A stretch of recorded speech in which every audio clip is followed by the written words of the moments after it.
Bismillahirrahmanirrahim. Assalamualaikum warahmatullahi wabarakatuh. Saya Apoteker Yulianto, Master Public Health, salah satu staf pengajar yang terdaftar di jurusan Farmasi Fakultas MIPA Universitas Islam Indonesia. Saya termasuk pribadi yang beruntung karena semenjak lulus, yaitu pada periode 2007, telah diberi kesempatan untuk katakanlah magang sebagai dosen izin operasional di jurusan farmasi. Itu saya jalani terus seiring perkembangan zaman.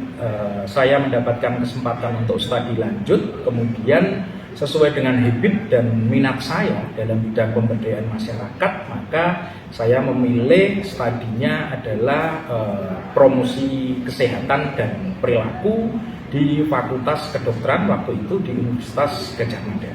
Nah, setelah saya mendapat pendidikan lanjut, kemudian selesai, akhirnya di tahun 2016 saya resmi menjadi salah satu pengajar di jurusan farmasi Fakultas MIPA Universitas Islam Indonesia. Nah, karena memang kegemaran saya terkait dengan pemberdayaan masyarakat, kemudian ya penyuluhan atau lebih pasnya di bidang promosi kesehatan, dan alhamdulillahnya di Farmasi UII ternyata untuk profesi apotekernya juga memiliki keunggulan di bidang promosi kesehatan. Semenjak saat itu saya diamanai untuk menjadi dosen terkait promosi kesehatan, ya, baik di S1 maupun di apoteker gitu.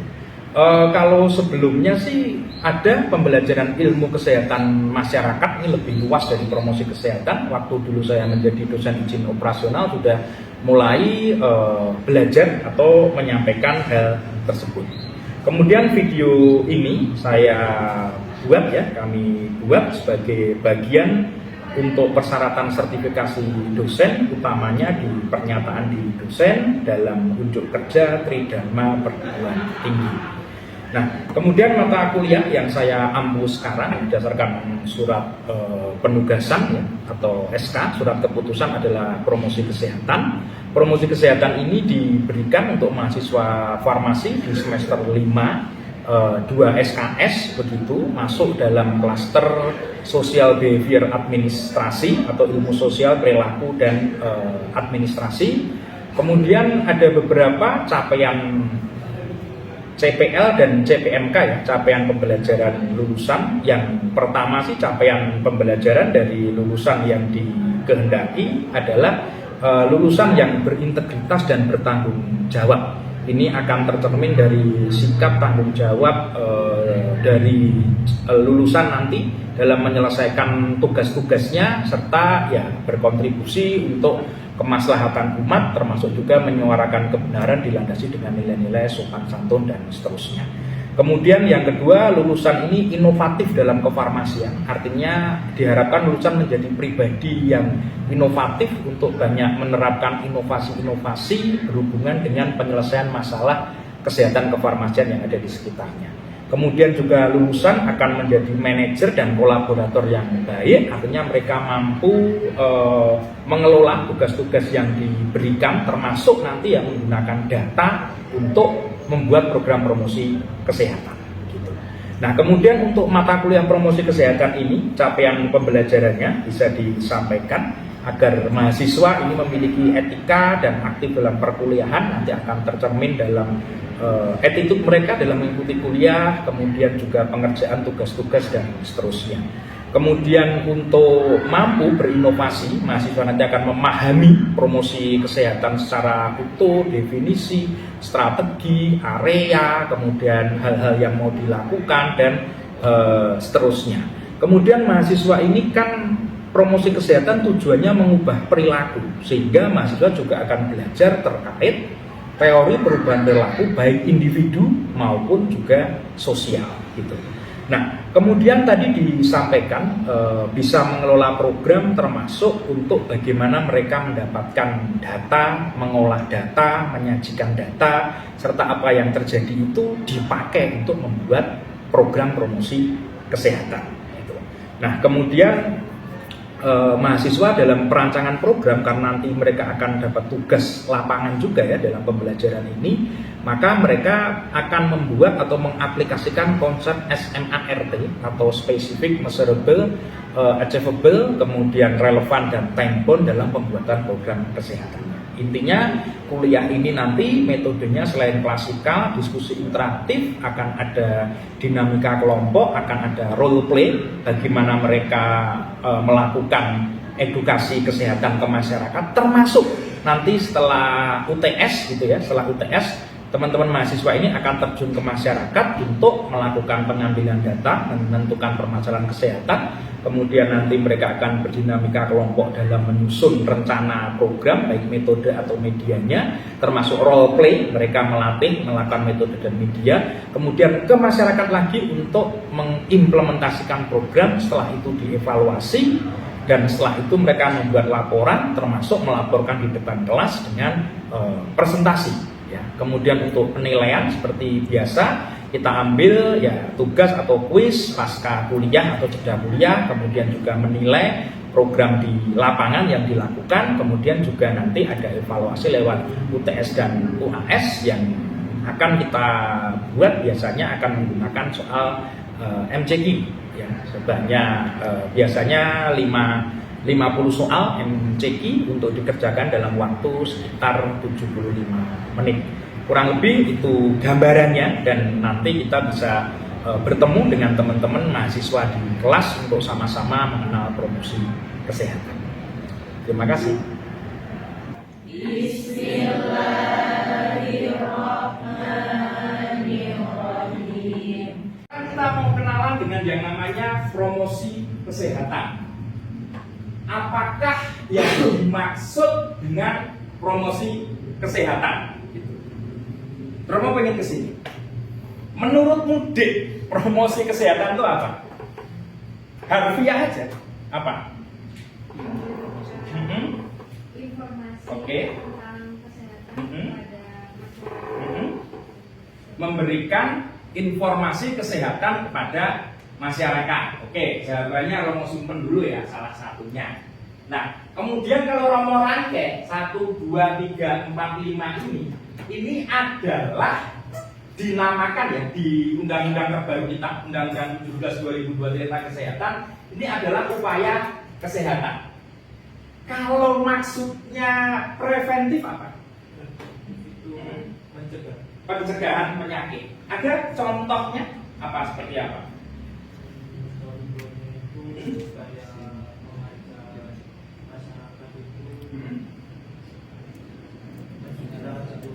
Oke. Karena mencuci tangan ini mencegah dari ya kuman, virus dan lain sebagainya. Kalau kita dulu misalnya anak-anak kecil dapat apa itu? Vaksin atau imunisasi, itu juga upaya preventif pencegahan. Oke, yang kedua, kalau kuratif artinya apa? Cure, obat, berarti apa? Pengobatan atau penyembuhan. Contohnya, kalau TBC dikasih obat apa?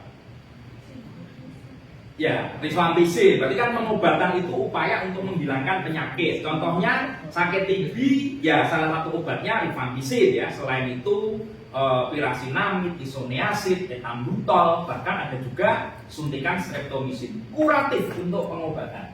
Kalau Romo kesini rehabilitatif apa sih? Pemulihan. Berarti pemulihan itu misalnya ya, orang jatuh, cedera atau apa, ya fisioterapi itu pemulihan. Nah, ini yang baru ya, yang di sebelumnya Undang-Undang 36 2009 tidak ada. Paliatif itu kira-kira apa?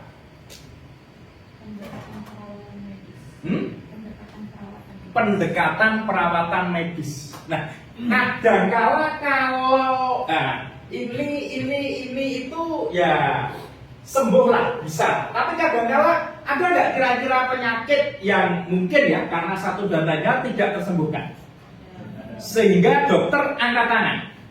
Ada yang begitu? Ada. Terus kalau begini diapain gitu loh? Diobati dalam tanda kutip sudah nggak bisa, diterapi dalam tanda kutip sudah tidak bisa. Kemudian yang bisa dilakukannya adalah paliatif itu adalah mengurangi penderitaan atau kesakitan sambil meningkatkan kualitas hidup. Jadi misal nih ya, dalam kasus dokter bilang bla bla bla bla bla bla, mohon maaf ini perkiraan usia katakanlah ya, mohon maaf tinggal 3 bulan gitu. Nah, vonis artinya 3 bulan ini ya dalam medis tuh ya, tidak bisa kan disembuh. Mari 3 bulan ini kita buat hidup si pasien menjadi lebih berkualitas. Gitu. Jadi ya sudah nggak bisa diapa-apain. Itu namanya paliatif. Kalau bisa rasa nyeri sakitnya dikurangkan, kemudian dibuat happy atau gembira ya istilahnya di era-era hari akhirnya nanti akan selesai. Misalnya terus ya dengan baik-baik saja. Gitu. Oke, Romo kembali ke memberi informasi kesehatan tadi. Kita pilih jawaban tentang promosi kesehatan. Promosi kesehatan itu salah satu tujuannya adalah mengubah perilaku. Pertanyaan Romo, apakah orang kalau dinasehati, dikasih tahu, itu berubah perilakunya? Belum tentu. Nah, kalau memberikan informasi kesehatan, itu kata gantinya bisa kita ganti dengan pendidikan kesehatan. Jadi apa kata ganti tadi? Pendidikan kesehatan. Ya. Apakah itu promosi kesehatan? Masuk ke dalamnya, tetapi belum promosi kesehatan secara utuh. Nanti akan kita tinjau, akan kita lihat promosi kesehatan itu. Karena promosi kesehatan tujuannya mengubah perilaku, tapi kalau orang dinasehati saja, orang baca baliho saja, itu ya mungkin ada yang berubah, tapi kebanyakan tidak berubah juga. Padahal promosi kesehatan ini nanti tujuannya adalah agar orang-orang ini ya mampu, ya intinya dia berperilaku lebih baik lah untuk kesehatannya. Jadi yang sudah sehat ya jangan sampai sakit, sehatnya harus sehatnya harus mendorong perubahan sosial, tidak jadi beban masyarakat. Process of enabling people to increase control over and to improve their health. Kemudian begini teman-teman, kira-kira kalau masih ingat ya, promotif, preventif, kuratif, rehabilitatif dengan paliatif, biaya paling murah mana? Biaya paling murah. Preventif, imunisasi itu vaksin mahal. Promosi kesehatan salah satu kegiatannya misalnya melakukan penyuluhan, modal snack sama modal beli vaksin. Rehabilitatif ya mengundang orang, menasehati, mengurangkan rasa sakit. Kemudian kalau kuratif dengan obat-obatan yang canggih dan lain sebagainya. Kira-kira paling murah mana? Paliatif itu kan pakai ruangan, menasehati, mengurangi sakit. Paling murah yang mana? Preventif itu beli vaksin. Paling murah yang mana? Kuratif obatnya mahal-mahal. Teknologi kan canggih. Paling murah mana? Ya paling murah kuliah kita. Paling murah mana? Promosi kesehatan. Ngasih tahu, ngasih informasi modalnya snack, kotak gitu ya. Kalau di ibu PKK itu kan nggak mahal gitu loh. Nah, kalau teman-teman ingat, paliatif ini bisa mencegah orang sakit nggak? Enggak lah, udah sakit. Kuratif ini mencegah orang sakit nggak? Enggak, nyatanya sakit gitu loh ya. Kemudian rehabilitatif mencegah orang sakit nggak? Ya jawabannya tidak. Kemudian kalau preventif ya mencegah orang sakit bisa. Promotif ini juga mencegah orang nggak sakit. Artinya dari biaya yang paling murah ya, pengalaman ya, promotif ini biaya paling murah tapi bisa mencegah orang sakit. Sehingga ini menjadi ya katakanlah isu atau hal yang harus diketahui dan juga menarik perhatian WHO waktu itu. Oh ternyata promosi kesehatan ini upaya dalam tanda kutip ya, yang murah meriah tapi dia bisa mampu mencegah penyakit. Dengan bukti-bukti ilmiah yang ada, akhirnya WHO ini pada 1986 membuat kongres promosi kesehatan di kota Ottawa, Kanada, dan ini nanti menghasilkan yang namanya landmark dokumen ini ya, Ottawa Charter atau Piagam Ottawa. Nah, Piagam Ottawa nanti bisa melukiskan promosi kesehatan itu dilakukannya seperti apa, gitu. Nah, oke, karena kita lihat di sini. Nah, kita punya 5 area dan 3 strategi. Jadi teman-teman ya, kalau kita bicara area promosi kesehatan, tadi yang disampaikan kamu siapa tadi Dek? Sally menyampaikan, memberikan informasi kesehatan, itu baru masuk di sini Dek Sally dan teman-teman. Developing personal skill. Promosi kesehatan itu ada area untuk mengembangkan keterampilan individu. Keterampilan itu dikembangkan lewat apa? Ya diberikan pemahaman, pengetahuan, mungkin dilatih dan lain sebagainya. Misalnya ya penyuluhan, kita nyebar media TikTok, kita pasang baliho, leaflet, poster, iklan di televisi. Ini adalah masuk ke developing personal skill atau pengembangan keterampilan individu. Tapi yang lainnya tidak kalah penting, kita lihat teman-teman. Yang pertama, building healthy public policy. Membuat kebijakan publik yang sehat. Romo cerita begini aja.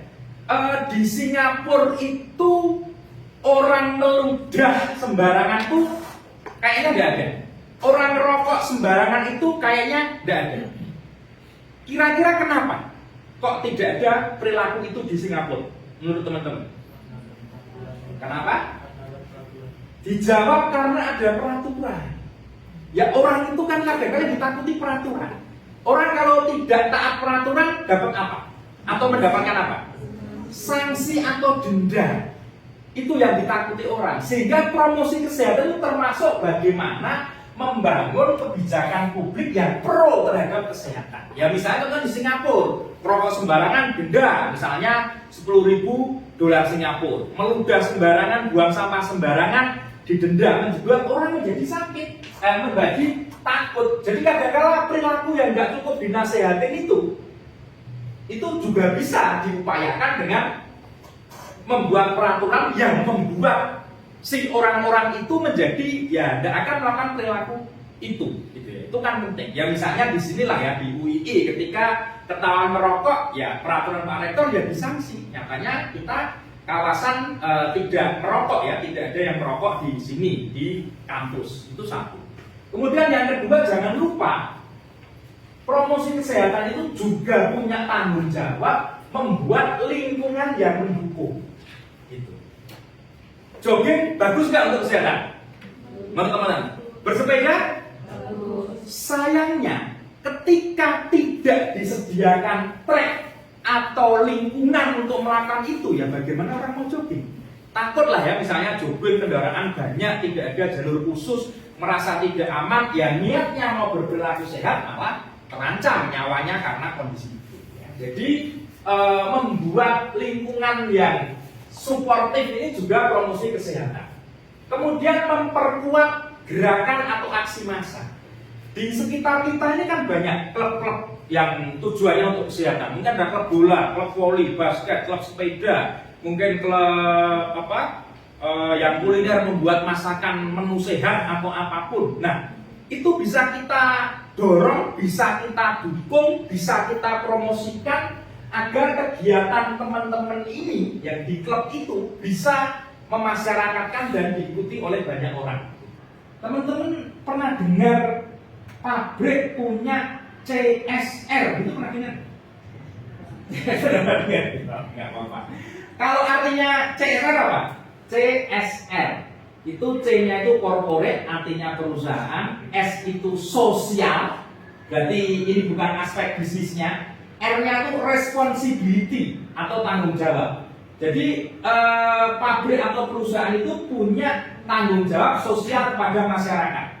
Gampangnya begini, dia punya dana lah untuk pemberdayaan masyarakat. Makanya kita seringkali dengar membantu air, membantu ini, oh itu karena CSR perusahaan ini, CSR perusahaan. Jadi memang pabrik itu ya kewajiban, ada kewajiban sosialnya, katakanlah ya, untuk menyisihkan sebagian dana untuk kepentingan bansos atau pengabdian masyarakat. Pabrik obat manapun pasti semuanya ada. Ya, oke. Satu itu, pabrik itu punya CSR, yang dana ini harus dikeluarkan. Kadang-kala pabrik tidak punya mitra atau butuh mitra untuk penggunaan dana ini. Akhirnya yang terjadi apa? Misalnya kita nih sebagai apoteker melihat di sekitar kita masyarakat ini butuh informasi tentang kesadaran, misalnya ya resistensi antibiotik. Kemudian Dinas Kesehatan juga sering menggaungkan itu. Balai POM juga terus menggaungkan itu. Artinya di sini ada orang yang punya dana, perusahaan tadi butuh cara untuk mengeluarkan. Di sini ada pemerintah yang ingin rakyat sehat ngerti tentang resistensi antibiotik, BPOM, Dinkes, dan masyarakat yang memang butuh disuruh. Nah, kita apoteker di tengah sini. Ya, kita misalnya bikin proposal atau bikin apa untuk edukasi masyarakat tentang resistensi antibiotik, kemudian kita sampaikan ke perusahaan. Pak perusahaan, Anda kan punya CSR, saya punya program pemberdayaan masyarakat ini itu dan lain sebagainya, ini proposalnya diterangkan dan lain sebagainya. Ketika itu ACC setuju program jalan, berarti strategi kita mediasi ini ya berjalan dengan baik. Kita menemukan banyak kepentingan yang tujuannya apa? Ya tujuannya untuk kesehatan. Ya. Nama saya Dera. Dera, oke. Dera, gimana? Jadi tadi sudah dijelaskan terkait dengan areanya. Salah satunya itu misalkan gini Romo. Oke, nggak apa-apa, lanjut tadi Den. Kita tuh promosi kesehatan kan. Salah satu buat mencegah terjadinya penyakit bisa dengan jogging, bisa dengan bersepeda. Tapi tadi dijelaskan bahwa mungkin karena di sini nggak ada trek-trek atau area seperti itu, jadinya nggak memungkinkan. Nah, itu gimana Romo? Kita kan masa cuma sekedar ngomong doang gitu, tapi nggak bisa direalisasikan. Baik, terima kasih. Kita ingin trek jogging dan lain sebagainya, pemerintah kabupaten lah, atau minimal pemerintah desa. Sehingga maksudnya mendukung atau membuat creating supportive environment ini yang melakukan tidak individu-individu ini, tapi lebih pada organisasi atau institusi yang memang punya sumber dana untuk melakukan itu. Ya, kalau Dera ya mungkin melakukan ini, developing personal skill, ya, ikut memberikan informasi kayak saya tadi bilang, memberikan informasi, penyuluhan atau apapun. Kemudian Romo minta teman-teman ya simpel aja, create program promosi kesehatan untuk 5 kegiatan yang dapat diterapkan dalam 5 area promosi kesehatan. Jadi dalam rangka mengusulkan kebijakan apa yang teman-teman lakukan, dalam rangka menciptakan lingkungan bagaimana, mendukung gerakan massa bagaimana, reorientasi kesehatan bagaimana, mengembangkan personal skill bagaimana. Kemudian 3 strategi promosi kesehatan untuk mengatasi masalah tersebut, gitu ya. Jadi kalau pakai advokasi apa yang saya lakukan, kalau pakai mediasi apa yang saya lakukan, kalau pakai enable apa yang saya lakukan. Nah, ini setelah ini ya Romo kasih waktu 20 menit. Teman-teman silakan mengakses link bit.ly ini, evaluasi Promkes 1, atau dengan QR code-nya ini, gitu ya.